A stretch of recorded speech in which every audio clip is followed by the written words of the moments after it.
Hello, welcome back to my YouTube channel tune and tone by Sumi.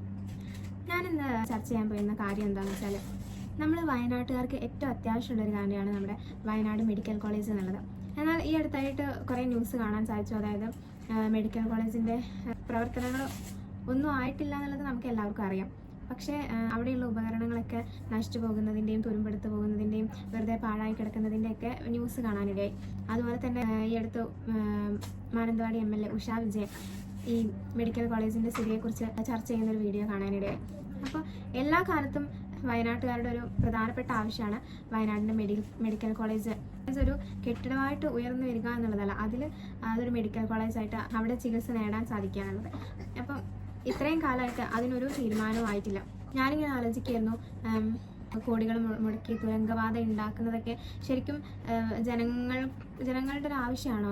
അതാണോ ജനങ്ങളുടെ ഏറ്റവും വലിയ ആവശ്യം എന്ന് ഞാനിങ്ങനെ ആലോചിക്കുകയായിരുന്നു. വേറെ ഒന്നുമല്ല, ഏതൊരു വയനാട്ടുകാരനോടും ചോദിച്ചാൽ ഒരുപക്ഷെ എന്നെ പോലെ തന്നെ അവർ ആദ്യം പറയാം ഈ ഒരു മെഡിക്കൽ കോളേജിൻ്റെ കാര്യമായിരിക്കും. അപ്പോൾ ആ കാര്യങ്ങളൊക്കെ മാറ്റി വെച്ചിട്ട് ഇങ്ങനെ തുരങ്കപാത ഉണ്ടാക്കുന്നതോ അല്ലെങ്കിൽ അണക്കെട്ട് ഉണ്ടാക്കുന്നതോ അതിനൊക്കെയാണോ പ്രാധാന്യം കൊടുക്കുന്നത് എന്ന് ആലോചിക്കുമ്പോൾ സങ്കടം തോന്നുന്നുണ്ട്.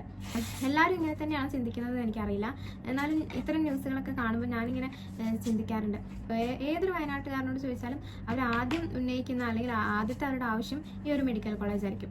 എന്നിട്ട് അതൊക്കെ തള്ളി മാറ്റി പിന്നോട്ട് വെച്ചുകൊണ്ട് തുരങ്കപാത ഉണ്ടാക്കാനും അല്ലെങ്കിൽ മറ്റ് എന്തായിക്കോട്ടെ അതൊക്കെ അത് ജനങ്ങളുടെ ആവശ്യമല്ല എന്തായാലും. അപ്പോൾ അത് ആർക്ക് വേണ്ടിയിട്ടാണ്? കാരണം ജനങ്ങൾ പ്രതിനിധികളെ തിരഞ്ഞെടുത്ത് വിടുന്നത് അവരുടെ ആവശ്യങ്ങൾ നിറവേറ്റി കൊടുക്കാനാണ്. വയനാട്ടുകാരുടെ ഏറ്റവും വലിയൊരു പ്രശ്നം എന്താണെന്ന് വെച്ചാൽ, ഒരു വലിയ മെഡിക്കൽ ആവശ്യമൊക്കെ വന്നു കഴിഞ്ഞാൽ അവർക്ക് ചുരം താണ്ടി കോഴിക്കോടെത്തേണ്ട അവസ്ഥയാണ്. അല്ലാണ്ട് വേറൊരു നിവൃത്തിയില്ല. അപ്പോൾ ഇതാണ് ഇപ്പോൾ ഏറ്റവും വലിയ ആവശ്യം. അപ്പോൾ അതൊക്കെ പിന്തള്ളി വെച്ചുകൊണ്ട് ബാക്കി ഒന്നിനും പ്രാധാന്യം നൽകേണ്ടതില്ല, ഇത് തന്നെയാണ് ഫസ്റ്റ് പ്രാധാന്യം എന്നാണ് എനിക്ക് തോന്നിയിട്ടുള്ളത്. നിങ്ങളെല്ലാവരും അങ്ങനെ തന്നെയാണ് ചിന്തിക്കുന്നത്? വയനാട്ടിൽ എന്തായാലും ഒരു റെയിൽപാത കൊണ്ടുവരാനോ അല്ലെങ്കിൽ വയനാട് കടലുണ്ടാക്കിയെടുക്കാനോ ഒന്നും പറ്റില്ല എന്നുള്ളത് ഞങ്ങൾക്കറിയാം. അതൊന്നും അല്ല ഞങ്ങളുടെ ആവശ്യം. പക്ഷേ ഈ ഒരു മെഡിക്കൽ കോളേജ് എന്നുള്ളത് ഏതൊരാളുടെ ആവശ്യമാണ്. അത് ഒരു 100% വിജയത്തിലേക്ക് എത്തിക്കാൻ വേണ്ടിയിട്ട് എല്ലാവരും കൂടി അതിനുവേണ്ടിയാണ് പ്രയത്നിക്കേണ്ടത്. ചിലപ്പോൾ ബാക്കിയുള്ള കാര്യങ്ങൾ, ഇപ്പോൾ ഈ തുരങ്കപാത ആയാലും ബാക്കി ചെയ്യുന്ന കാര്യങ്ങളൊക്കെ ചിലപ്പോൾ വികസനത്തിൻ്റെ ഭാഗമായിട്ട് ഒരുപാട് വിജയങ്ങൾ ഉണ്ടാവാൻ സാധ്യതയുള്ള കാര്യങ്ങളായിരിക്കാം, അല്ലെങ്കിൽ ഭാവിയിൽ ഒരുപാട് പ്രയോജനപ്പെടുന്ന കാര്യങ്ങളായിരിക്കാം. പക്ഷെ അതിനേക്കാളൊക്കെ ഏറെ ഈ ഒരു മെഡിക്കൽ കോളേജിൻ്റെ കാര്യമാണ് ഞങ്ങൾക്ക് ഏറ്റവും പ്രധാനപ്പെട്ടത്. അതാണ് ഞങ്ങൾക്ക് ഒന്നാമതായിട്ട് വേണ്ടത്. അപ്പോൾ അത് എല്ലാവരും ഒന്ന് ശ്രദ്ധിച്ചിരുന്നെങ്കിൽ പലപ്പോഴും ചിന്തിക്കാറുണ്ട്.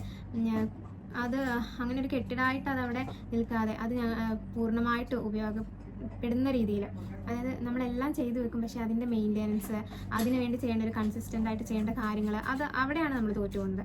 ഇപ്പോൾ നമുക്കവിടെ ഒരു കെട്ടിടമുണ്ട്, പക്ഷേ നമുക്ക് അത് ആ മെഡിക്കൽ കോളേജ് എന്നുള്ള രീതിയിൽ വളർന്നിട്ടില്ല. അപ്പോൾ അതിനെ ആ ഒരു രീതിയിലേക്ക് എത്തിക്കാൻ എല്ലാവരും നമ്മൾ തിരഞ്ഞെടുത്ത് വിട്ടിട്ടുള്ള പ്രതിനിധികളായാലും അതുപോലെ അല്ലാതെ തന്നെ ഒരുപാട് പ്രവർത്തകരുണ്ട്. അവരെല്ലാവരും കൂടി ഒന്നും കൂടി ഒന്ന് ശ്രമിച്ച് അതൊന്ന് വിജയത്തിൽ എത്തിച്ച് കാണണം എന്നുള്ളതാണ് ഒരു വയനാട്ടുകാരി എന്ന നിലയിൽ എനിക്ക് തോന്നിയിട്ടുള്ളത്. അപ്പോൾ അതിന് സാധിക്കട്ടെ, അതാണ് ഏറ്റവും വലിയ ആവശ്യം. ഞാൻ പറഞ്ഞില്ലേ, മാനന്തവാടി MLA ഉഷ വിജയൻ്റെ വീഡിയോ ഞാൻ ഇൻസ്റ്റഗ്രാമിലൂടെയാണ് കണ്ടത്. അപ്പോൾ അതിൻ്റെയൊക്കെ കമൻസിൽ മുഴുവൻ ഞാൻ ഈ പറഞ്ഞ കാര്യങ്ങൾ തന്നെയാണുള്ളത്. അപ്പോൾ എനിക്ക് തോന്നുന്നു എന്നെ പോലെ തന്നെയാണ് എല്ലാവരും ചിന്തിക്കുന്നത്. കാരണം അവരെല്ലാവരും പറയുന്നത് ഈ ഒരു കാര്യം ഇവിടെ അഡ്രസ്സ് ചെയ്യപ്പെട്ടല്ലോ, അത് കാണുന്നത് തന്നെ സന്തോഷം. കാരണം അവരുടെയൊക്കെ ഒരു മാനസികാവസ്ഥ എന്ന് ആലോചിച്ച് നോക്കും. ഏറ്റവും വലിയ ആവശ്യമായിട്ടുള്ള ഇത് അഡ്രസ്സ് ചെയ്യപ്പെട്ടത് കാണുമ്പോൾ സന്തോഷം തോന്നുന്നു എന്ന് പറയുമ്പോൾ അത് നടപ്പിലാകില്ല എന്നോ അല്ലെങ്കിൽ ഏത് കാലത്ത് നടപ്പിലാകും എന്നൊക്കെ ഉള്ളത് തന്നെയാണ് എല്ലാവരുടെയും മനസ്സിലുള്ളൊരു ആശങ്ക. അപ്പോൾ അതൊക്കെ ഒന്ന് തീർക്കണം. കാരണം ഇതിനൊന്ന് മുൻതൂക്കം നൽകി ഇതിനുവേണ്ടി പരിശ്രമിക്കണം. എന്താണോ അവർക്കതിനുള്ള തടസ്സം അതൊക്കെ മാറ്റി അവർക്കത് വിജയത്തിൽ എത്തിക്കാൻ സാധിക്കട്ടെ എന്ന് ആഗ്രഹിക്കുകയാണ്.